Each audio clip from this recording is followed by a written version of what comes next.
Hey guys, welcome to Bow Hunting Soul. Okay, as you could tell by kind of the clickbait thumbnail thing there, I want to do a video on the ASL and kind of my journey with it for the last 2 years. It's been almost 2 years now, and of course that is a very relative newbie as far as like the ASL world goes, right? Guys have been shooting, this type of bow for a very long time, and a lot of very dedicated hunters, a lot of passion behind these bows. There are people that say you have to shoot it a certain way, you shouldn't be shooting it a certain way. Well, my thoughts on some of that stuff. Shoot whatever you have the way you need to shoot it, okay? So whatever works for you. But there's some certain fundamentals that go with this bow that you learn pretty quickly that's kind of what you have to do, okay? So these are just kind of things, like random things off the top of my head. Again, I consider myself a newbie to this bow 2 years in, which again is not a lot of time, okay? First of all, this bow, obviously, this is a St. Patrick Lake Pacific stick, right? And I've got a Mushin stick that is currently being built as we speak, actually, which is the back set version, right? That's the limbs are, back set. In other words, they go like forward, when it's unstrung, away from the archer, and just a little more different feel, a little snappier, that kind of thing. So I can't wait for that one. But this is your basic, here, I'm gonna unstring it for you real quick. This is your basic string follow, okay? Meaning the limbs, they curve toward the archer when there's no, when it's unstrung. So at brace, obviously it looks like that. So you're gonna hear a lot of different things about brace height, right? And every single boyer, they're gonna have their own kind of range. Some will be 6, some will be 6 3/4, some will say 7, whatever. This one I have right at like 6.5, okay? And here's the funny thing. I used to make fun of the whole like fist meal thing, although I think it's kind of a funny word, where people would do this kind of thing to check brace height. But believe it or not, for me, if I do this and it rubs just on the outside of my wrist, guess what? That's 6.5 inches, and it works really well. I don't need a square, okay? So some of the stuff I'm eating crow on, right? As you develop in traditional archery, just in general, right? Some of the things that have worked for a reason. Maybe we're explaining the reasons nowadays, some of the science behind why certain things work, but some of the stuff actually works for a reason. If you have, whatever works for you, whatever works for you. If you need to use a T-square, that's fine. So I got it about 6.5 inches actually to the inside of here. You notice, of course, the shelf on these things is very narrow, right? So when we're shooting these, or when it's at brace, right? I don't know if I can convey this very much here, but like right now I am actually looking straight down the string is straight down the limbs, but and I'm going to exaggerate this, the arrow is like kicked outboard, okay? It kicks to my left, it kicks outboard by quite a bit. I'm finding that this is necessitating a relatively weak arrow. This is a 30-inch, right at 30-inch gold tip traditional 600, okay? And I got 100 grain brass and a 250 grain tip, and actually it is a 260 grain broadhead. That one's been shot in the dirt a lot. That's my stumping arrow, okay? I need a lot of weight up front. Now, I tried woods, I tried aluminums. Aluminum's bent, and I'm not trying to throw any shade on any history with any of this stuff. I just could not get woods to work. Okay, aluminum's bent. Aluminums were okay. They sounded different. They didn't sound any quieter than carbons. Okay, woods are fatter. They're fatter shafts, and it makes it even like it exacerbates the kicked out position. Now here's my complete non-scientific bro science, backyard bro science thoughts on an ASL.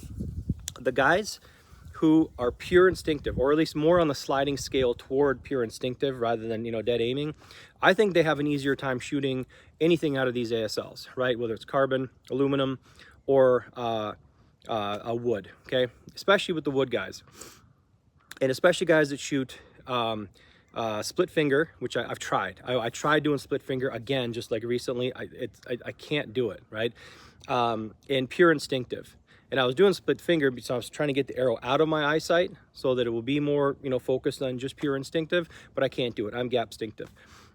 But I'm convinced that the guys who can actually shoot more on the instinctive side of things, purely instinctive side of the sliding scale, their body automatically compensates for the arrow being offset so much. So whether it's a fat shaft or skinny shaft or whatever, they just know, they burn the hole kind of thing, and then they do it.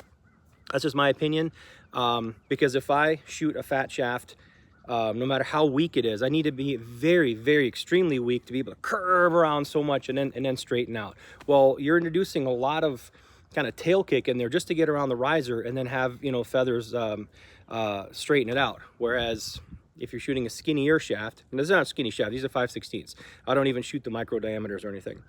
Then it's going to have to curve less and have less correction. Okay, that's just my thoughts. I don't know. But that's why I think you see a lot of guys that grew up, you know, shooting these bows, shooting wood and aluminum, you know, fatter aluminums and stuff. And if they're more pure instinctive, I think their body just naturally just corrects and, you know, aims off with it. They don't even know that they're aiming off. So I don't know. I don't want to speak for anybody, but I think that's my thoughts. Other things with this, right? We've all been told, of course, we need to grip the bow a certain way. Now, this over here, I don't know if I think I've showed you this before. This underneath here is just some gaffer tape that I used to build this up just as a locator. I don't heel it into there. It's just a locator for my hand. Okay, it's just layers of like it's like cloth duct tape kind of thing. And this in here, by the way, if you see this, that's I won't dig it out of there, but it's a zip tie in there, and I use that as a an arrow holder, you know, when I'm in a stand. But I mean, you do have to grip the bow like this. You're not doing one of these, okay, where it's just gonna, it's not designed to rock in your hand that way. And I'm not talking about the locator grip ones either. I think even a lot of the locator grip ones, they kind of locate your hand a certain way, but you're still supposed to kind of put some heel into it, or at least like, don't necessarily like heel it hard, but keep it in this position kind of thing, right? Kind of straight up and down. And at first you might think, if you're coming from over from a compound, or if you're coming from over from like a pistol grip style, like my Elkhart or my Grizzly, right? There, especially the Grizzly is a very high risk now, comparatively, I think is a very high risk grip. It seems a little weird, but you shoot this for a while and then going back to the other grip, it's like, oh, it's equally as weird. They're just totally different, right? So I really like this. I really like this type of grip right here. Again, I put this this rubber Sure grip on here, and it's bicycle inner tube basically. This is just you can get this from Three Rivers, or you can just go buy bicycle inner tube. So you know, that's working out just fine. The other thing I've noticed with this bow is it's, you know, some people say it's like super forgiving and all that. I haven't found it to be so. I found it to be just as forgiving or not forgiving as any other bow in my hands. Okay, that's me behind the wheel, meaning I have to come to full draw, like completely full draw. I'm not gonna take a shot here, but I'm gonna show you here. So if I for some reason kind of short draw like this, see, see how like my elbow's bent, then I introduce a lot of side. First of all, I don't put enough energy into the arrow, and the way the setup is, I need it on the weaker side. Okay, and I've tried 700 spine, by the way, and that didn't work out so well. Settled on 600s, about 30 inch, and I can't really go any shorter than that. But if I come to full, and I'm gonna do this sideways so you can see my arm position here, because I don't have a tall enough tripod to show you. But if I do this, see how this elbow is not right. But if I, see that? It's more in line. The tip of my elbow is more in line with the arrow and the arrow point, so it makes a straighter shot. So it helps two ways. It puts more energy into the arrow, which of course we need for dynamic spine to be able to match the spine weight to the draw weight. And it also helps me with alignment. So when I release, I don't pluck sideways or do something weird or up, down, or anything like that. And it just makes for a cleaner shot. I notice that if I don't do a cleaner shot, I have more flyers. Okay, more wonky flyers. So that's just it. You know, other than that, this bow is just like in my hands. Okay, you know, so it got a lot of mystique to it. You know, a lot of history. You know, some people consider this harder to shoot. I don't know. I mean, it all depends on the bow. This one, again, I didn't necessarily find it harder to shoot than any other bow I had. It just needed some different techniques, but it wasn't any different than any other new bow that I needed to adjust to. Okay, it helps that this is an amazing sweet shooting bow, right? Eric Hoff's builds an amazing bow. Guys who have shot this bow just marvel at how smooth and amazing it is. Okay, and I'm not just saying that because I'm an Eric Hoff fan or St. Patrick fan, but I mean, people have come up and said, wow, I've shot these compared to some other ones in the past, and this is truly feels something special. So that's one thing. Get a good, get a good shooting bow, reputable bow, that kind of thing. You got to match it to your draw weight or a draw length. This is a 66-inch bow. I only draw 27 inches. If I really do everything perfect, I might get 27 1/4, which is about 44, 45 pounds if I actually really do what I'm supposed to be doing. So 45-pound bow. I know you're gonna say like this arrow comes in at like 630 grains or something like that, which is very heavy. It's in the 14 grains per pound kind of thing. And I know a lot of ASL people will say, shoot a heavier arrow. They shoot heavy arrows better cast, that kind of thing. Even for that, it's kind of heavy. But again, I'm shooting it that heavy because that's what tunes out of my bow. Just like my elk heart. My elk heart, I'm shooting a 600, almost exactly the same. It's one spine range different. It's a 500, but that one comes in at 633 grains. They're almost dead exactly the same. And that bow, I only pull like 43 pounds on. Very, very heavy arrow for what it is. But again, that bow, I think I've done videos on it, shoots high for me. And because it shoots high for me, I need to, for me, do a heavier arrow so I don't have like, a 10-inch gap at like 15 yards or something, like, or 8-inch gap, which is too much for me. So anyway, play around with this, right? Play around with it. I shoot off of a leather rest. Now this I've had for 2 years, and a good tuned arrow, right? You will notice that the only marks I have on here, I don't know if you can see that in the sunlight. This is when I shot, it was a wood arrow that the quill kind of dug into. It wasn't quite shaved down in the front, and it kind of caught the lip of this thing on the very first shot. I was like, whoa, what was that? Other than that, I have shot off this exact same rest for the last 2 years, like thousands and thousands of shots. So a good tuned arrow, of course, will give you a good indication, especially on a bow like this where you don't have much of a shelf, you don't have much of a side plate, that if you're getting a lot of wear, a lot of rub, a lot of hard line in here, it means, well, it could be in a bunch of different things, but maybe you're too stiff, maybe your release isn't right, maybe it's not tuned just right. But I mean, I don't have that. I don't have that on here. And I'm not saying I'm like a great shot. I'm just saying a weak enough arrow that actually bends around is going to help that tremendously. So, and this goes for any bow really, but especially on something with a narrow shelf like this. I mean, hardly any shelf there at all, right? That's going to be a good indication of, are you going to be, within range. Let's take a couple shots here. That's it. I'm not going to make this, well, it's already 12 minutes long, but I didn't want to make this too much longer. But I mean, these are my thoughts as like a 2-year into this journey guy with an ASL. A couple other smaller things, by the way, is I didn't think this was going to be, I thought this was going to be hard to shoot out of a tree stand. I'm actually finding it not hard to shoot out of a tree stand at all. Which is kind of counterintuitive. As long as you have some limb clearance, above and below, that kind of thing. So you've got branches above or maybe down below you here to my left, if you're going to shoot, don't hit the tree or the tree stand seat. And I have a video on the tree stand seat modification. Basically, I pretty much whacked it in half almost because the seat on even the Assault 2s or whatever, and the Helos, they're gigantic. They're way bigger than they need to be. But I didn't have any problem with that. What I am working on is I'm going to try to do more of a ground game this year. And I did find at the end of last year that the elk cart, which is only 56-inch, has, the less the lower limb is, right, then the easier clearance you have below you, so you're not digging into the dirt and things like that. So that means you're going to have to cant this one, instead of being, like this, let's say, which is the most comfortable angle for me, might have to cant it about, that much. So especially since I'm sitting pretty low on the ground, I'm going to have to work on that, right? I mean, the tune changes from, or at least the flight, no matter what, will change from here to here to here to here, okay? I mean, it just does. It can't not change as far as what it does. And being able to, properly get back tension and alignment and good release is different for everything like that. So that's just it. Other than that, man, I'm loving this dish grip, right? You can do a straight grip too, which would be like just like this on this side, right? I'm loving the dish grip. I ordered another one with the dish grip, and yeah, that's it. Beautiful bow. I'm gonna take a couple shots here on this bear over here. Okay, you're actually, I forgot my tripod. You're on one of those little spider thingy tripods and top of a garbage can. All right, so let me reset this up here and I'll take a couple shots. All right, guys, so there's a bear target there. I don't know if you can see it. It's about 13 yards. I'm gonna go from here so you can kind of see a side profile of this bent, right? So here we go. Full draw, I got a slight cant. We'll start expanding.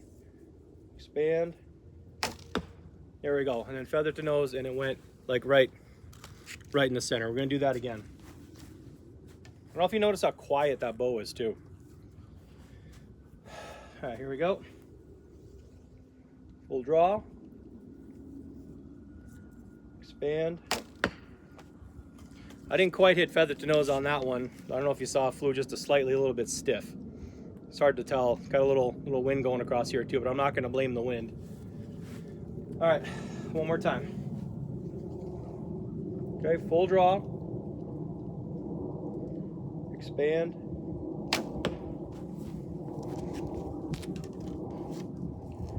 That one did catch the wind a touch. I felt that gust. I don't know if you saw it kind of sideways. And then one more time, okay? Here we go. Full draw. Pull. That one went a little bit high. Let's go check it out.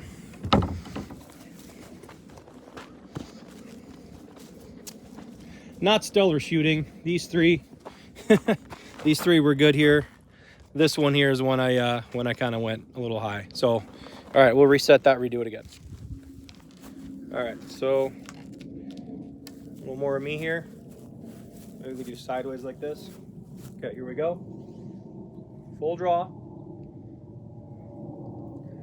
Expanding. Okay. Feather to nose. And hit. One more time. Full draw. A little bit of a cant. Expanding. Okay, they hit. They're side by side. I'm gonna push my luck here with doing another third arrow here, and hopefully this goes good. All right. Full draw. Expanding. Ooh, that's nice. Let's go look at that one. That's what you call an Instagram group there. I don't normally do that well. Okay, so the bow is capable. Okay, long story short, the bow is capable.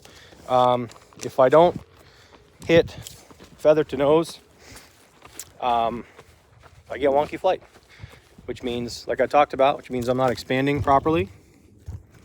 And I'm not, leaves that, that sure grip leaves that mark in your palm there. If I don't hit feather to nose, that means I'm not in alignment. It means I'm not putting enough energy into the arrow, you know, that kind of thing. And again, with broadheads, I've got a little more weight. I've got another like 13 grains up front, which isn't a lot, but it is heavier, you know. And for some reason, I don't know whether, I don't want to sound like one of these guys, oh, I shoot better on game than I do on targets, because I haven't shot a whole lot of game, okay? I'm not going to say that. But when I do go stump shooting, and I go shooting in the ditches and leaves and things like that, the sight picture of the broadhead, right, and I always have it clocked, I always have it horizontal, right? That's just what I like. Not that it affects flight one way or another, but it's just the sight picture that I like. I don't know, maybe there's less of a point on there and more I see just the kind of the bigger picture, and I'm okay with the float versus you know, the tiny point of a field point. Kind of freaks me out, not freaks me out, but makes me more nervous. And I don't know, maybe my misses are worse. All right, we're gonna do 3 more shots here.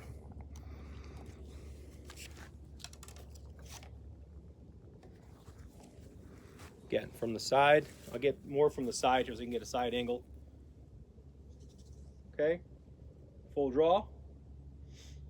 Expand. I dropped my bow arm on that one, but I actually hit feather to nose. I consider the shot execution good, but my bow arm kind of dropped on that one. Here we go. Full draw. Pull. All right, guys, I'm gonna do a few more shots. So I'm gonna do a full draw here just to kind of show you here, right? So this is what it looks like at full draw. If you can see those limbs. Okay? Like that. All right, I had to let my muscles rest for a second there. I've been drawing and holding for a little while now, so. Okay, gonna do a few more shots, all right? So, draw, full draw, a little bit of a cant, expand. Okay, just a touch high. But again, that bow is like nice and quiet, super smooth. super smooth. And I am looking down the arrow. I'm doing like a 6 o'clock hold. I don't, like I said, I'm gap stinctive, so I am seeing it down there, but because this arrow is so heavy, there's not much of a gap. It's almost like a sight pin, but not quite. Okay, pull, expand, expand. Those are side by side. One more. Pull, expand. Whew, that one flew sideways. That was a bad pluck. That happens sometimes. But arrow went where it needed to go. Okay, again, not exactly, they're not like stacked or anything, but I mean, that's, you know, like two inches apart, something like that. So, all right, probably do one last group of 3, just because, you know, shooting videos are fun, and trying to shoot under pressure here with people watching is also fun. It's good practice. All right, guys, last few shots. Here we go.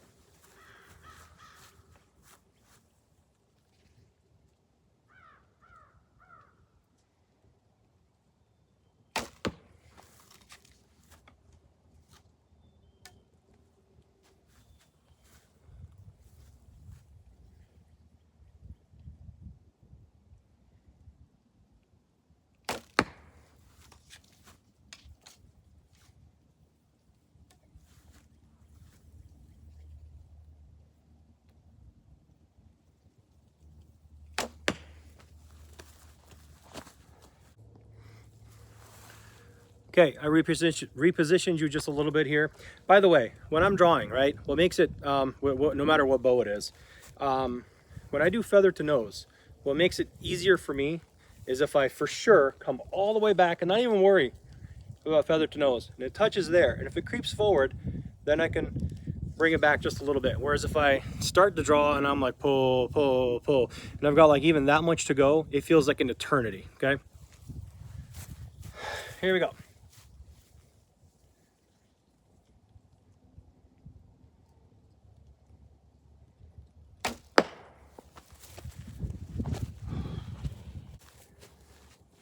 All right.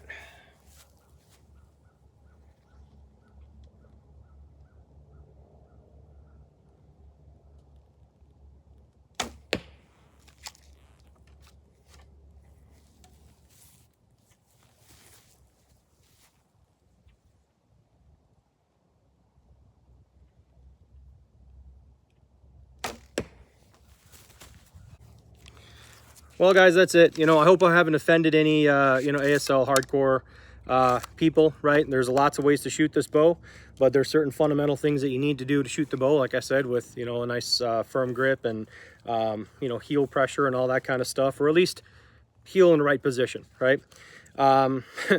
There's lots of amazing makers, bowyers out there, right? Of course, I highly recommend Eric Hoff, right? St. Patrick Lake Pacific Stick. I've had guys shoot this bow, like I said, and they're just in love with it. Like, oh my God, that's such an amazing bow. So he builds a very smooth shooting bow, very, you know, just awesome. Lots of great bowyers out there. Go check them out. Go do, you know, go do your own research. If you go to any of these shoots, ask to shoot one of these. I'll be at ETAR, fingers crossed. I'll be at ETAR this year. So if you see me, ask to shoot my bow. I'm going to commit to shooting this bow. For this season. Again, I've yet to kind of get a little better when it's really when I'm hunkered down, squatted down, and you know, like really canted sideways, because again, the tune is different from this to this to this. And you know, the Elkhart, not that, don't get me wrong, it's not like I have a stack of animals with that thing. I have like 2 pigs to its credit and like a bunch of squirrels and a couple of raccoons.